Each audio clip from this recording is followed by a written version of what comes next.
Loh,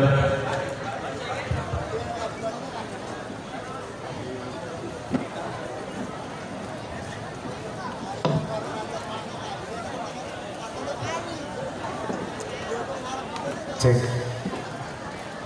Assalamualaikum warahmatullahi wabarakatuh. Alhamdulillahirabbil alamin wa kafa. Shalatu wassalamu ala sayyidina Muhammadinil Mustafa wa ala alihi wa sahbihi ahli sidqi wal wafa, amma ba'du.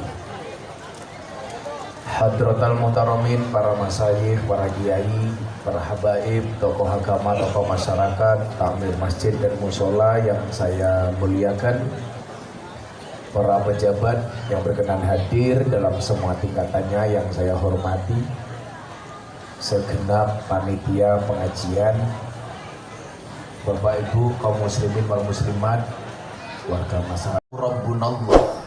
Yang pertama, segala sesuatu amal ibadah harus diniati semata-mata karena Allah, lillah Allah. Makanya seringkali saya bilang, saya itu ngiri dengan teman-teman Banser, orang yang menurut saya betul-betul menjaga keikhlasannya lillahi ta'ala.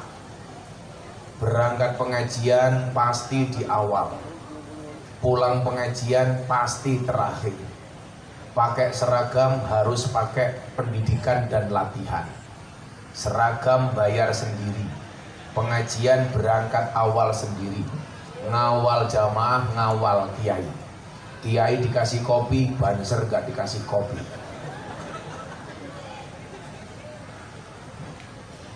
Maka saya bilang, kemarin saya pengajian sama teman-teman kepolisian, hebat mana TNI Polri apa Banser? Saya jawab Banser. Buktinya apa? TNI Polri banyak SK-nya masuk bank untuk hutang. Banser SK-nya nggak ada yang masuk bank untuk hutang. Kenapa? Karena SK-nya nggak laku untuk hutang. Tapi apapun itu, mereka adalah orang-orang ikhlas. Makanya Bapak Ibu, membuat pengajian seperti ini satu saja niatnya, lillahi ta'ala. Saya jadi ingat almarhum almaghfurlah Habib Mundir Al-Musawwaq yang punya majelis namanya Majelis Rasulullah. Itu kalau membuat pengajian di Monas yang hadir 100.000 orang. Beliau pengen segera berjumpa Rasulullah, bermimpi ketemu Rasulullah, dan Rasulullah mengatakan, Habib Mundir, kamu akan berjumpa dan bersamaku di usia 40 tahun. Dan ternyata benar, usia 40 tahun Habib Mundir meninggal dunia. Satu saat ketika maulid dilaksanakan di Monas, dihadiri 100.000 orang. Habib Mundir selesai maulid dengan berbangga hati, senang melihat umat Rasulullah berkumpul sekian banyak. Pasti Rasulullah bangga dengan apa yang dilakukan oleh Habib Mundir. Malam harinya, mohon maaf, Habib Mundir mimpi bertemu Rasulullah. Bapak Ibu, kalau Anda mimpi ketemu Miftah, bisa jadi itu mak lampir. Tapi kalau Anda mimpi ketemu Rasulullah, wallah hakul yakin, itu adalah Kanjeng Nabi. Karena Nabi Muhammad tidak bisa diserupai oleh siapapun, termasuk oleh setan dan iblis. Makanya anak-anak hadroh, kalau kamu niat sholawatan dengan penuh keikhlasan, Rasulullah akan hadir di dalam mimpimu. Amin. Kamu jangan berkecil hati kalau besok ditanya sama calon mertua kamu, nah pekerjaanmu apa? Kamu jawab penerbang. Apa pesawatnya? Hadroh Airline. Ini Habib Mundir ketemu Rasulullah. Di dalam mimpi itu Habib Mundir merasa pasti dirinya akan disanjung oleh Rasulullah karena berhasil mengumpulkan ratusan ribu orang untuk bermaulid Nabi. Tapi ternyata dalam mimpi itu Habib Mundir mengatakan, wahai Habib Mundir, sampaikan salam bahagiaku, salam senangku kepada mereka yang ikut andil di dalam pengajian maulid. Sampaikan salamku kepada mereka yang pasang umbul-umbul. Sampaikan salamku kepada mereka yang pasang tenda. kepada mereka yang masak konsumsi, kepada mereka yang menjaga pengajian, yang memberikan sumbangsih apapun terhadap pengajian itu. Begitu bangun Habib Mundir langsung mikir, tahu begitu aku sendiri yang pasang umbul-umbul. Itulah kenapa kemudian kita baca satu ayat dalam surat Yasin. Waja'a min aqsal madinati rajulun yas'a qala ya qaumi tabi'ul mursalin. Telah datang dari sudut kota seorang laki-laki. Laki-laki ini namanya siapa? Habib bin Musa An-Najjar. Begitu dia mati ditangisi oleh malaikat. Padahal dia bukan wali, bukan nabi, bukan kiai. Kenapa dia ditangisi malaikat? Bahkan alam langit semuanya bergemuruh ketika dia meninggal dunia. Ternyata walaupun dia bukan wali, bukan nabi, bukan kiai, kenapa dia mati ditangisi oleh malaikat?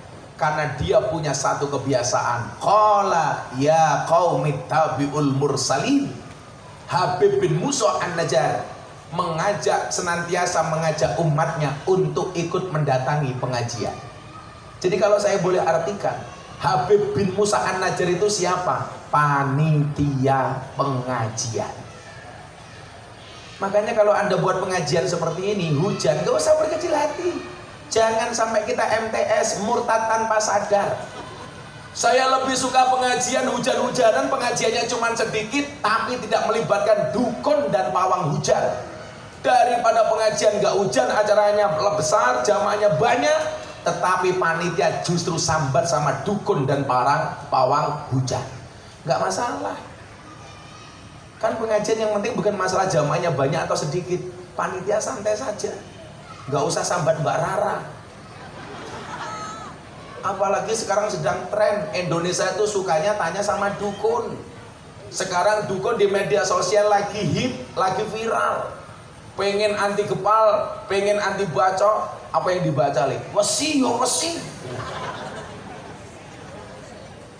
Makanya kenapa saya kemarin dilaporkan ke Polres Jakarta Selatan oleh Persatuan Para Dukun. Gara-gara saya bikin podcast sama Atta Halilintar soal perdukunan. Makanya tadi saya terima kasih, saya buka puasa ditemani sama pengawal saya dari Jakarta yang anak buahnya di Indramayu. Tepuk tangan untuk teman-teman Grip. Ini anak buahnya Maung Hercules. Maung Hercules itu sudah pasrah sama saya. Abah, saya ikut pengajian Abah Miftah dimanapun. Termasuk hari ini ngutus anak-anak Grip ke tempat kita. Sekali lagi terima kasih untuk anak-anak Grip. Hercules itu salah satu tanda apa? Keakbaran Allah. Ditembak dari jarak 2 meter nggak mati. Matanya pecah. Saya bilang, mau kamu ditembak nggak mati? Enggak, Bah. Kenapa? Belum diizinkan oleh Allah. Loh, cangkemnya Hercules bisa ngomong. Mata saya nggak apa-apa, Bah. Cuman pecah 1. Maka kemudian beberapa tahun yang lalu dia mengatakan sama saya, Abah, saya sudah terlalu lama menjadi preman. Saatnya saya mengawal Gus Miftah untuk ikut pengajian. Tepuk tangan untuk Hercules. Hercules percaya sama kiai. Orang Indonesia sekarang malah percaya sama dukun. Saya bikin podcast sama Atta Halilintar gara-gara begitu maraknya perdukunan.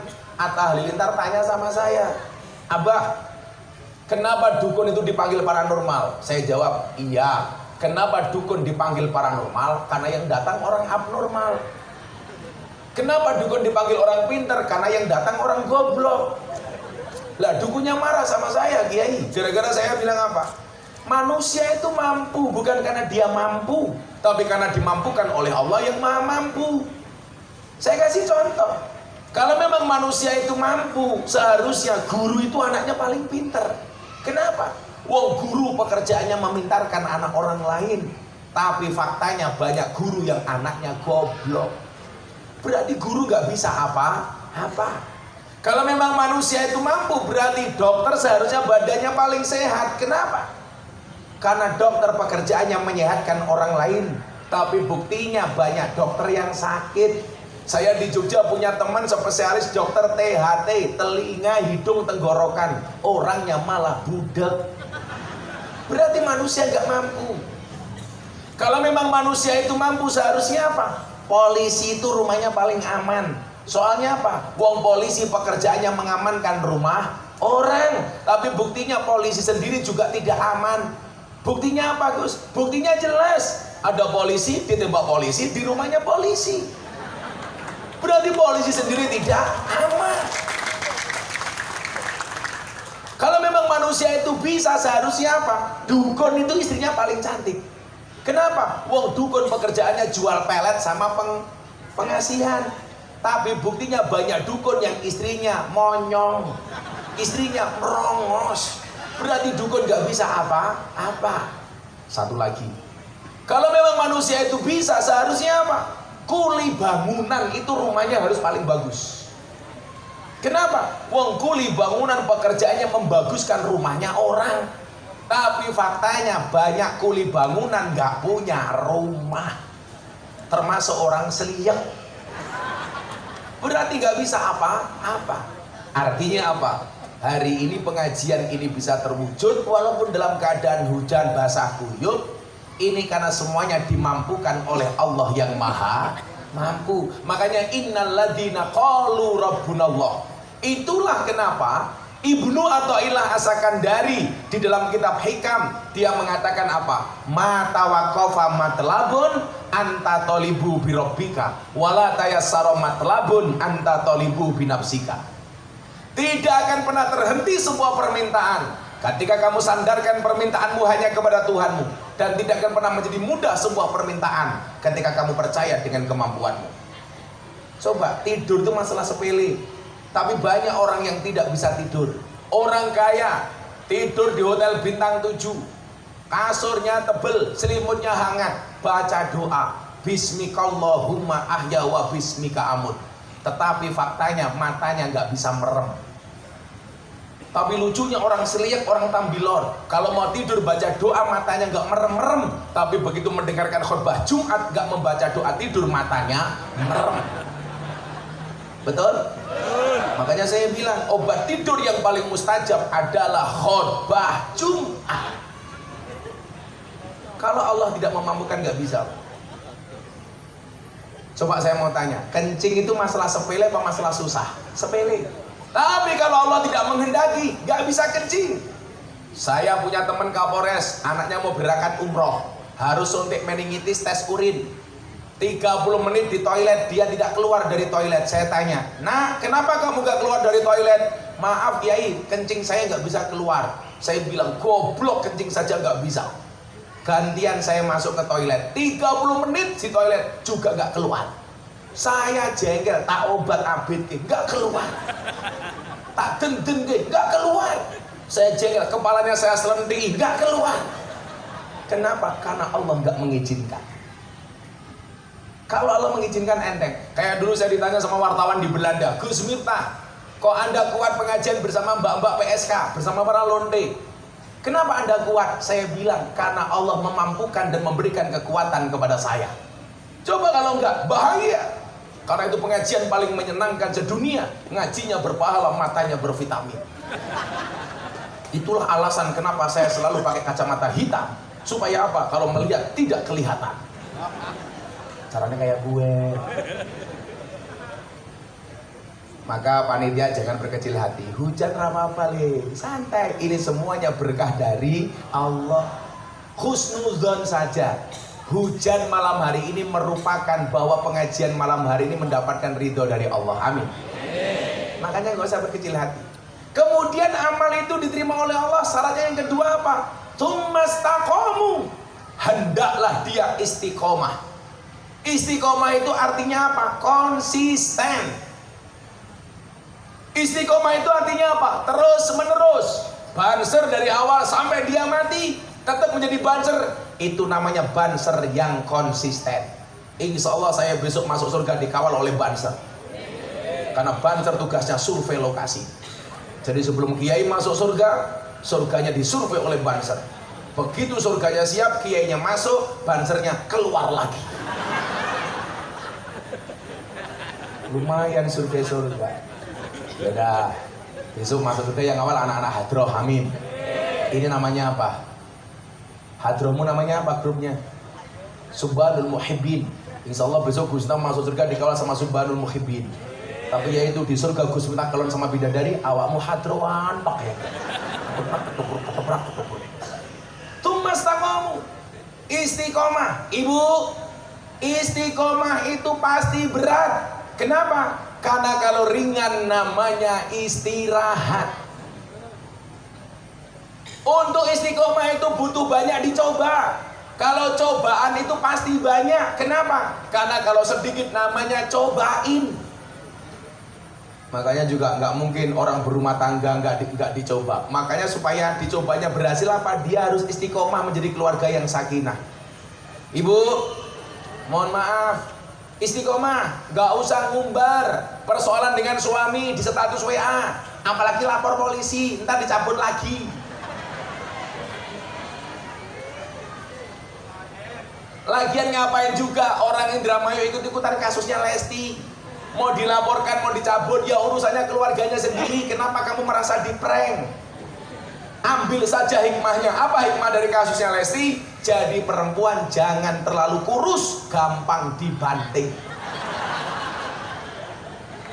Makanya jangan kurus-kurus. Nah, bila perlu gemuk kayak masnya ini. Tapi jangan gemuk-gemuk kayak kamu, bro. Ada penelitian di Rumah Sakit Yogyakarta, laki-laki yang perutnya besar biasanya burungnya kecil. Isinya mah kayak pentil ya.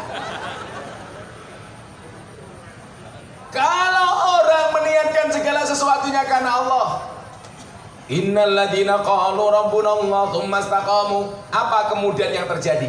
Ini yang akan didapatkan oleh kita semuanya, termasuk oleh panitia pengajian malam hari ini. Apa yang diberikan oleh Allah? Tatanazzalu alaihimul malaikah. Maka Allah akan mengutus malaikat-malaikatnya untuk mendatangi kita. Amin. Yakin malam hari ini Masjid Ami Nurul Hikmah Tambilor Sliyeng Indramayu, banyak malaikat yang hadir malam hari ini. Amin. Yang di sana malaikat rahmat. Amin. Yang di sini malaikat pembagi rizki. Amin. Yang di sini Israel. Amin. Ini pengajian dolanan HP bae. HP-nya cross bae gaya. Tatanazzalu alaihimul malaikah. Allah akan mengutus malaikat-malaikatnya datang ke tempat ini. Apa pesan yang dibawa oleh malaikat dari Allah untuk kita?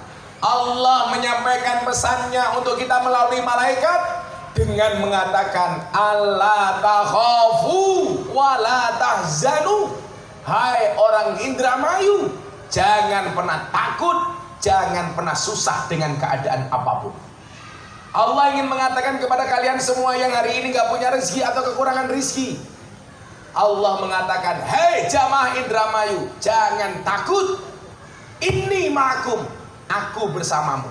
Innallaha ma'ana, Allah bersama kita. Maka saya bilang, kita boleh kehilangan sesuatu untuk Allah, tapi jangan pernah kehilangan Allah untuk sesuatu. Kita boleh kehilangan pasangan karena Allah, tapi jangan pernah kehilangan Allah karena pasangan. Malaikat datang, jangan takut, jangan susah. Malam hari ini Allah ingin membisikkan kalimat yang indah di telinga para jomblo. Hei kamu jomblo, jangan susah. Ingat Ar-Rum 21, Allah menciptakan hambanya manusia berpasang-pasangan. Itu artinya apa? Kalau kamu tidak punya pasangan, jelas kamu bukan manusia. Maka sejomblo-jomblonya kalian saya doakan segera berakhir. Amin. Di mana berakhirnya? Kalau tidak di pelaminan, minimal di pemakaman.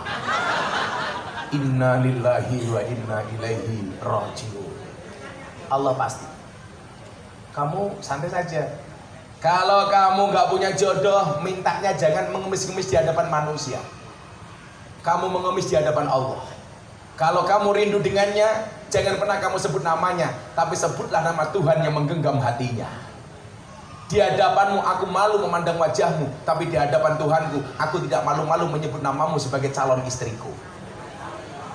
Masya Allah. Sholat hajat, ketemu dua orang, kamu ragu mau menikah dengan yang mana? Sholat istikharah. Tapi pesan saya satu, sebelum sholat istikharah, yakinkan dua-duanya mau sama kamu.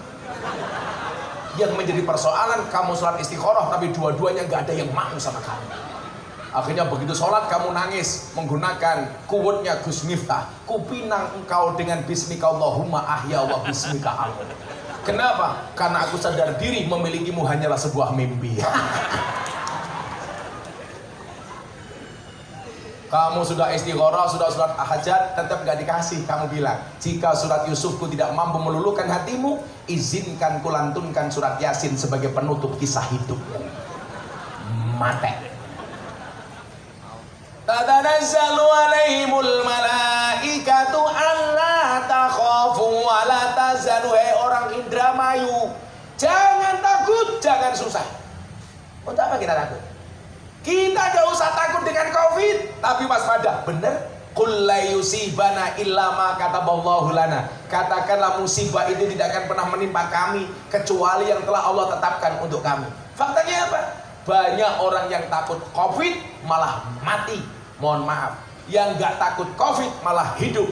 Saya punya tetangga awal Covid pakai masker double 3. Kalau beli sesuatu dari luar Pak Kiai langsung dicuci pakai sabun, pakai air.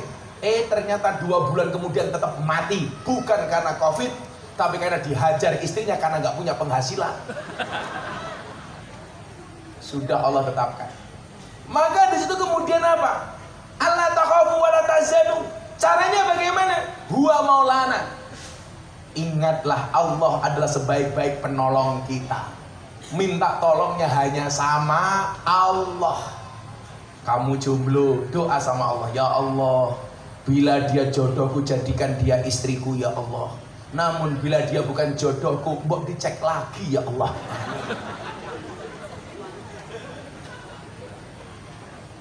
Kamu juga begitu nak? Ya Allah, bila dia jodohku jadikan istriku ya Allah. Namun bila dia bukan jodohku, cabut saja nyawa jodohnya ya Allah. Lah kita kadang-kadang disuruh berdoa males. Masuk masjid kelasnya mat kolam cing, komat teko salam plenci. Komat berangkat rampung sholat tangannya diangkat doanya singkat. Ya Allah kau tahu yang ku mau. Amin. Makanya kemarin tanggal 11 Oktober Gus Miftah diundang oleh Istana Negara untuk berbicara di acara Investor Daily Summit 2022 di hadapan Presiden, di hadapan para menteri dan pengusaha Indonesia dan dunia. Gus Miftah mengatakan apa? Mau ada ancaman resesi seperti apapun gak ada urusan selama kita punya Allah. Makanya saya bilang, sehebat apapun ikhtiarmu akan menjadi sia-sia manakala tidak kamu sandarkan permohonanmu hanya kepada Allah. Maka kalau kita berbicara orang beriman, surat Al-Anfal ayat 2 Allah mengatakan ciri-ciri orang yang beriman, wa ala rabbihim yatawakkalun. Hanya kepada Tuhannya dia bertawakal. Saya jadi ingat ada kiai yang sukanya berburu. Hari Jumat dia datang ke hutan bawa senapan. Ketemu harimau, ditembak harimaunya, duar. Ternyata harimaunya kebal. Dar dor pelurunya habis. Gantian harimau ngejar Pak Kiai. Pak Kiai lari, ketemu jurang. Pilihannya cuma 2. Bablas masuk jurang, kembali dimakan harimau. Akhirnya Pak Kiai ingat dengan wa ala rabbihim yatawakkalun. Tangannya diangkat, matanya ditutup, Pak Kiainya berdoa. Ya Allah, kalau saya harus dimakan harimau, tolong matikan aku dalam keadaan husnul khotimah. Begitu matanya dibuka, ternyata harimaunya nggak makan Pak Kiai. Justru harimaunya mengangkat kedua kaki depannya. Pak Kiai bertanya kepada harimau, harimau, kenapa kamu nggak makan saya? Dijawab sama harimau, yang sabar Pak Kiai, saya juga sedang berdoa. Ditanya sama Kiai, harimau, kamu doa apa? Allahumma barik lana. Jadi doa nguntal Kiai.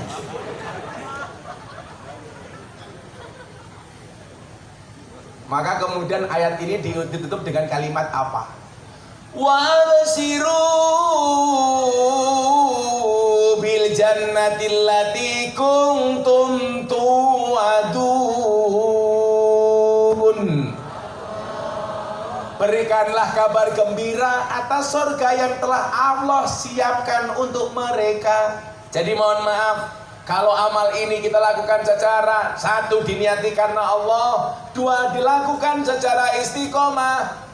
Ingat, Allah akan membersamai kita. akan menjamin hidup kita, akan menanggung rezeki kita, dan menjadikan surga sebagai tempat kembali kita. Amin Allahumma. Anak-anak hadroh saya doakan masuk surga pertama kali. Amin. Berangkat setelah pengajian. Amin. Jadi berpengajian mati. Alhamdulillah. Fatihah untuk Abah Dim. Abah Dim ini orang yang sangat menyayangi saya. Maka ketika beliau meninggal dunia, saya yang menggali liang lahat untuk beliau. Karena waktu itu beliau meninggal tanggal 10 Juni. Tanggal 10 Juni saya diundang Presiden acara di Jakarta.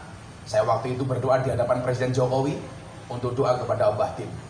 Beliau ini saya yakin merupakan salah satu walinya Allah. Amin.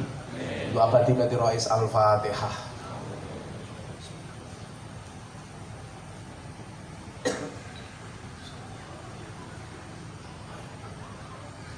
Sudah jam 10.05 sesuai janji saya harus pindah ke Jombang, daerah sana, Lombang ya, Lombang.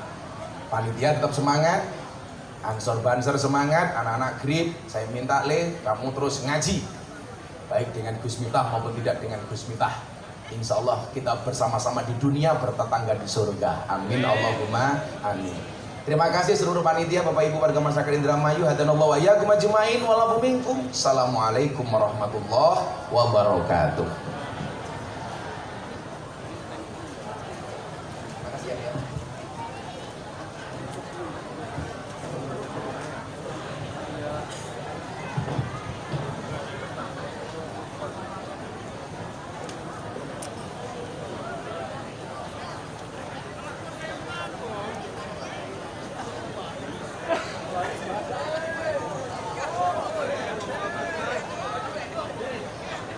Belum.